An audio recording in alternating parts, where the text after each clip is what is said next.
Olha, hoje foram divulgados alguns dos sigilos que o governo já teve a oportunidade, em menos de uma semana, de mapear para poder tomar a decisão política do que será aberto, né? Aquilo que não tem nenhuma justificativa de permanecer sigiloso tem que estar aberto. Um dos sigilos, justamente, que apareceu foi um sigilo relativo ao Itamaraty de telegramas que tratam do assassinato da Marielle Franco. Ou seja, por qual razão se mantém sigilosa algo que pode contribuir para a investigação de um assassinato político? Esse é um ponto-chave. Né? Outros sigilos que também já foram mapeados, Dani, que não tem nenhuma justificativa. Pega, por exemplo, tá sob sigilo hoje as reuniões na presidência da República com a participação do Carlos Bolsonaro, o Carluxo. Quantas foram? Que reuniões foram essas? Uma reunião feita pelo general Heleno, então ministro do GSI do Bolsonaro, com empresários golpistas. Ou seja, qual é o teor dessa reunião, quem estava presente? Esses sigilos têm que cair. Em relação ao caso Marielle em particular, Dani, olha, eu acredito que a federalização é o melhor caminho. O Flávio Dino, que assumiu o Ministério da Justiça, já se posicionou nesse sentido. Visivelmente, as investigações foram obstruídas quando o Bolsonaro fez indicações casuísticas para a Superintendência da Polícia Federal no Rio de Janeiro.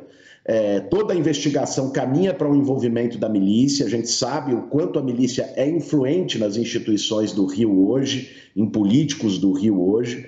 Então é muito importante você ter a federalização para que se tenha uma investigação isenta e que possa chegar ao que o Brasil todo quer saber, que o mundo quer saber, não só quem matou Marielle, mas quem mandou matar. Inclusive trazendo com esclarecimento, eu acho que o esclarecimento é bom para todos, aquela história que até hoje ficou muito mal explicada da ida de um dos assassinos da Marielle no condomínio do Bolsonaro, que teria interfonado para a casa do Bolsonaro, do porteiro que deu esse relato e depois desmentiu o relato e sumiu.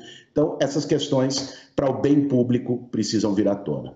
Com todo respeito aos promotores, não os conheço, não sei quem são, e, portanto, só posso pressupor a lisura e a correção deles. Mas uma investigação que há 5 anos não conseguiu chegar ao mandante do assassinato, bom, algum problema tem.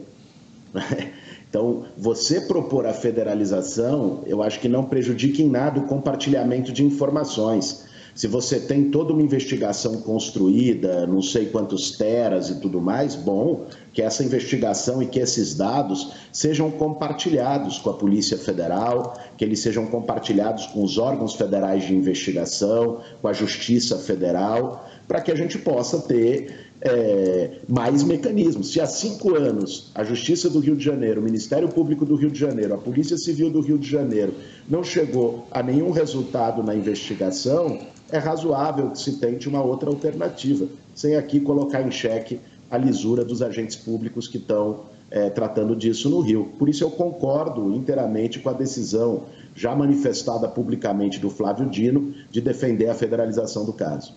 Eu não votarei no Arthur Lira para a presidência da Câmara e a bancada do PSOL também não votará no Arthur Lira para a reeleição.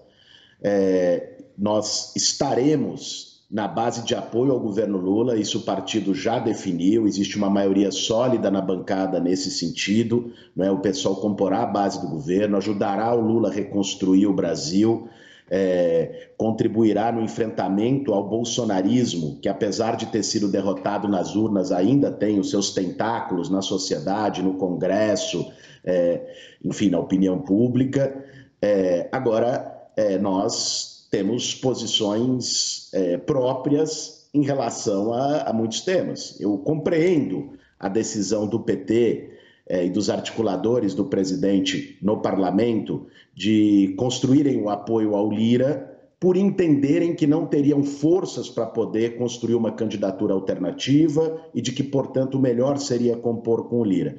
Compreendo o raciocínio, mas não concordo com a premissa. Eu acho que sim, existiriam condições, com peso, com a força que a figura do Lula traz, com a expectativa positiva que existe em relação ao governo, de se construir uma candidatura alternativa à presidência da Câmara. Isso não é nada pessoal em relação ao Arthur Lira, né? Que o Arthur Lira acabou se associando de uma forma política e simbólica ao governo do Bolsonaro, a iniciativas do governo do Bolsonaro. Então, eu acho que seria uma alternativa melhor nós buscarmos um outro nome para a presidência da Câmara. Então, por isso, nem eu nem a bancada do PSOL votaremos na reeleição do Lira. Nós estamos no governo e somos governo a partir de agora. Quando o presidente Lula dá a sua ordem e lança uma missão para todos nós, todos os ministros e ministras, que se cumpra a Constituição, o que ele está dizendo é que ele quer o povo brasileiro nas políticas públicas e no orçamento. A ordem que recebi do presidente Lula é para que a Constituição saia das prateleiras frias e dos discursos vazios e que nós possamos colocar as propostas do seu governo, do nosso governo, no nosso programa, nos programas e nos planos de governo. Daí a fala do nosso ministro da Casa Civil. Na lei orçamentária, sim, na lei de diretrizes orçamentárias, sim, mas também num plano plurianual, porque nós teremos e saberemos o que queremos fazer no primeiro ano, no segundo ano, nos 4 anos, e deixaremos um planejamento organizado para os próximos 8, 12, 20, 30 anos no Brasil. O nosso papel no Ministério do Planejamento, sem descuidar em nenhum momento da responsabilidade fiscal, dos gastos públicos, especialmente da qualidade desses gastos, é colocar o brasileiro no orçamento. Gostaria aqui de pedir permissão para parafrasear o nosso ministro, Silvio Almeida, que fez, sem dúvida nenhuma, Marina, e você tem toda a razão, o discurso mais bonito, emblemático, histórico de todas as posses, sem demérito da minha e da nossa posse, quando ele disse para todas as minorias, para os diferentes, para a diversidade: vocês existem e são valiosos para nós. Permitam-me acrescentar, portanto, cumprindo a determinação e o pedido do ministro Silvio Almeida e a determinação do presidente Lula, os pobres estarão prioritariamente no orçamento público, mas não apenas eles.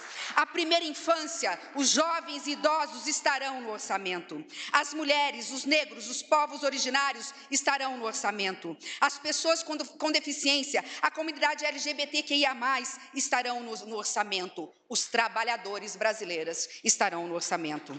Passou da hora de dar visibilidade aos invisíveis. O nosso plano de governo tem que abarcar todas essas necessidades, sem causar desarranjo nas contas públicas, de olho na dívida pública e nos indicadores econômicos, aí comandado, repito, pelo nosso ministro da Fazenda, Fernando Haddad. Essa é nossa árdua, mas possível missão.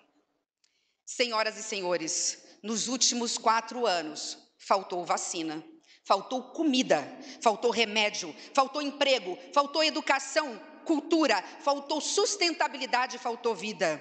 Foi negado a uma parte significativa da população brasileira dignidade e cidadania. 33 milhões de pessoas passam fome, 125 milhões estão com algum grau de desnutrição ou insegurança alimentar. Mais de 5 milhões de brasileirinhos vão dormir essa noite com o estômago vazio. 40 milhões de emprego informal sem qualquer segurança de futuro, além de 5 milhões de desalentados, porque já não tem mais esperança de encontrar uma vaga de emprego, porque quando batem na porta, ao invés de ter uma placa, procura-se, tem uma placa, não há vagas.